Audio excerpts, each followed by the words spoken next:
பொதுவாக சரணாகதி பண்ணுறது தான் நமஸ்காரத்தோட தத்துவம்.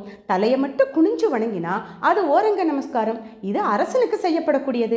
தலைக்கு மேலே கைகளை கூப்பி வணங்கினா அது ஈரங்க நமஸ்காரம். இது கடவுளோட கருவறையை பார்த்ததும் பக்தர்கள் செய்யக்கூடியது. தலை, கைகள், முழங்கால்கள் ஆகிய அங்கங்கள் நிலத்தில் படுற மாதிரி நமஸ்கரிச்சா அது பஞ்சங்க நமஸ்காரம். பொதுவாக பெண்கள் செய்யக்கூடியது.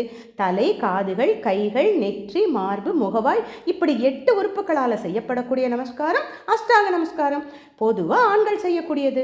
ஒரு தடி எப்படி தரையில் விழுமோ அதுபோல் அனைத்து அங்கங்களும் பூமியில் படும்படி நமஸ்கரிச்சா அது சாஷ்டாங்க நமஸ்காரம். அது தவிர யாருக்கு எத்தனை முறை நமஸ்காரம் பண்ணுறதுன்னு இருக்குது. பெற்றோருக்கும் பெரியவர்களுக்கும் 1 முறை, இறைவனுக்கு 3 முறை, சன்னியாசிகளுக்கு 4 முறை அப்படின்னு நமஸ்காரம் பண்ணணும். மனிதர்களுக்கு நமஸ்காரம் செய்யும் போது அவர்கள் கட்டாயம் ஆசி கொடுக்கணும். தவிர எப்போ நமஸ்காரம் பண்ணக்கூடாது தெரியுமா? கோவிலில் இறைவனை தவிர யாருக்கும் நமஸ்காரம் பண்ணக்கூடாது. சுவாமிக்கு அபிஷேகம் நிவேதனம் செய்யக்கூடிய நேரங்களில் நமஸ்காரம் செய்யக்கூடாது. அடேங்கப்பா, நமஸ்காரத்தில் இவ்வளவு விஷயங்களா அப்படின்னு ஆச்சரியமாக இருக்குல்ல?